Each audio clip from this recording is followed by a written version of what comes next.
Greetings, Chocoholics! This is the video tutorial for the Killer Chocolate Cake recipe. This recipe is more technical than our other recipes, but if you're ready to make the best chocolate cake you've ever had, then let's get started.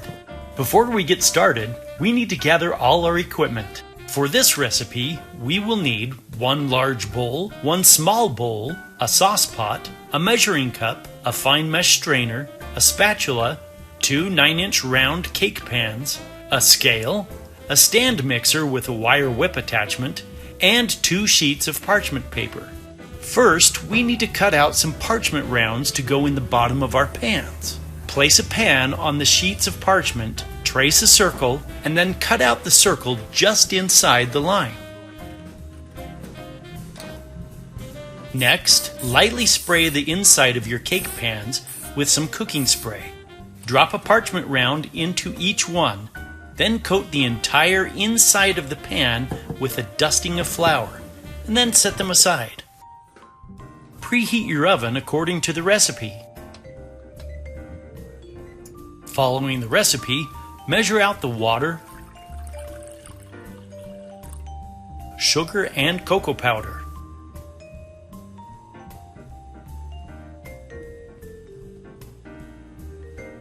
Bring the water to a rolling boil. While you're waiting for the water to boil, separate the eggs,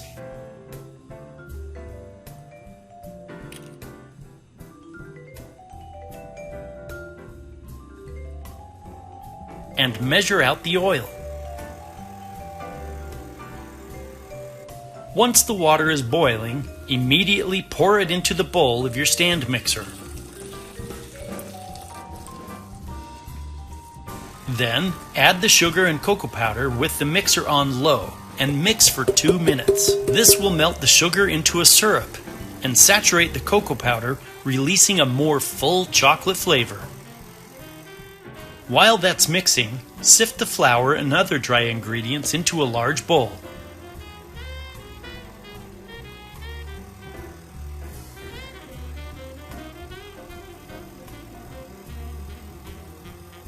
After the sugar, cocoa, and water have been mixing for a couple of minutes, add the oil and let it combine for another couple minutes on low speed.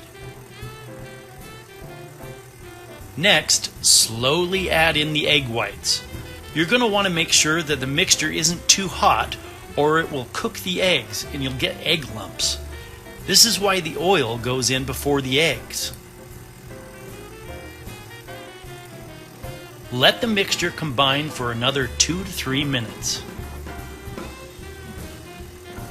Add in the flour mixture and mix on medium to medium-low speed for 5 to 7 minutes or until all the lumps are gone. Be sure to scrape down the bowl once or twice so nothing is left behind.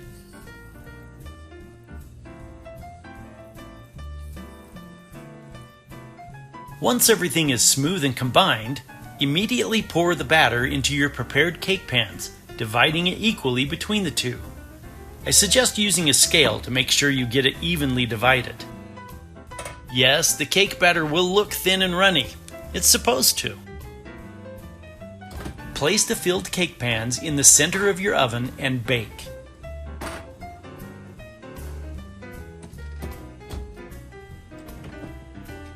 After 20 minutes, turn each cake 180 degrees and continue baking until a toothpick comes out mostly clean. We don't want any unbaked batter showing up on the toothpick, but crumbs sticking to it is totally fine. Once fully baked, remove the cakes from the oven and let them cool completely in the pan on a wire rack. When the cakes have fully cooled, run a knife around the edges of the cakes in the pan and gently turn them out. They must be cool before you turn them out, or they'll tear and crumble. Do not remove the parchment from the bottom of the cake at this time. While the cakes are cooling, you can prepare the frosting. To make the frosting for this cake, first combine the cream cheese and butter and beat on high speed until smooth. They must be at room temperature before you can begin to mix them. So leave them out until they reach room temperature. Scrape down the bowl and continue mixing until fully incorporated.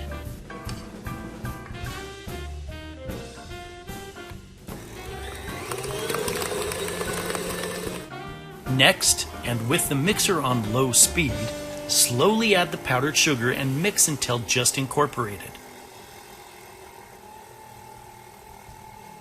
Next, slowly add the cocoa powder and mix until just incorporated.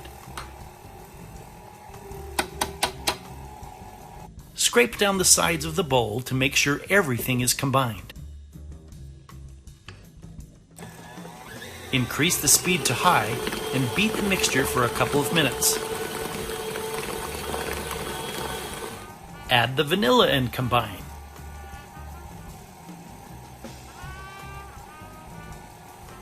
With the mixer on low, slowly pour in the melted chocolate and allow it to combine thoroughly.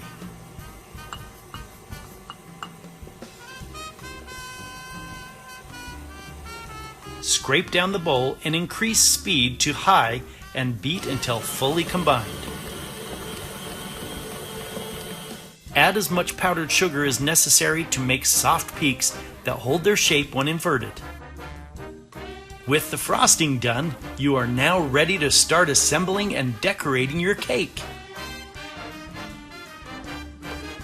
Place the edge of a long bread knife at the point where the dome of the cake meets the side wall.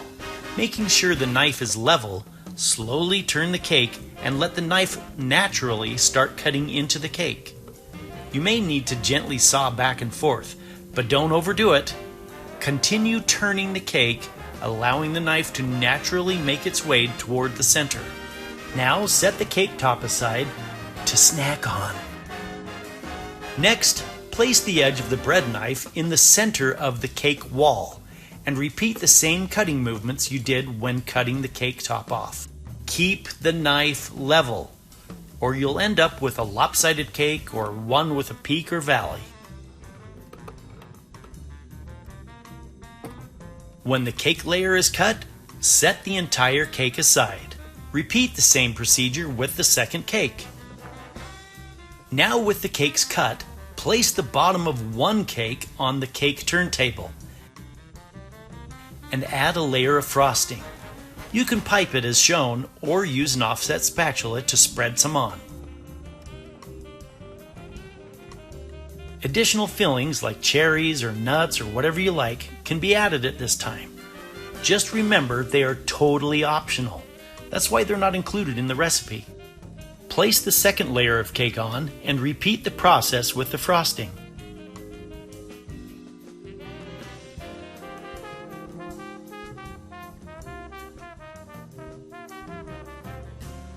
Next, place the top layer of the second cake onto the cake that you're building. Repeat the frosting and filling process as before. After removing the parchment from the bottom layer of the second cake, flip it over so the bottom is face up and place it on top of the cake you're building. That bottom layer will make for a nice flat top surface for your cake. Now with all the layers assembled, frost the outside of the cake however you like. For this video, I'll be doing a basic frosting layer on the outside, followed by a shiny ganache layer.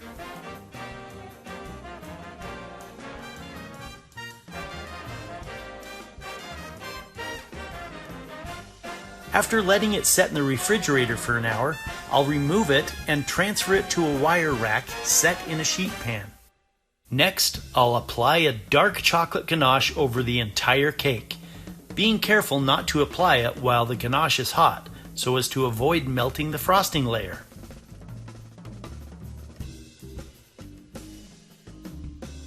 Once the ganache is poured on, it is gently and briefly spread out to make a smooth layer. Trying to smooth it out with a spatula too much will cause it to spread unevenly due to the underlying frosting layer being cold and cooling the ganache somewhat quickly. It's best to let the ganache do most of the work by allowing it to level itself out on top and on the sides. Now that the ganache is applied and set, The cake can be transferred to a cake round or other serving platter and further decorated if desired. Congratulations! You now know how to make killer chocolate cake. Feel free to watch this video over and over again as you learn how to make killer chocolate cake from the Aroma Chocolates Recipe Club. Thanks a lot for watching. We'll see you in the next video. And in the meantime, I hope you have a sweet day.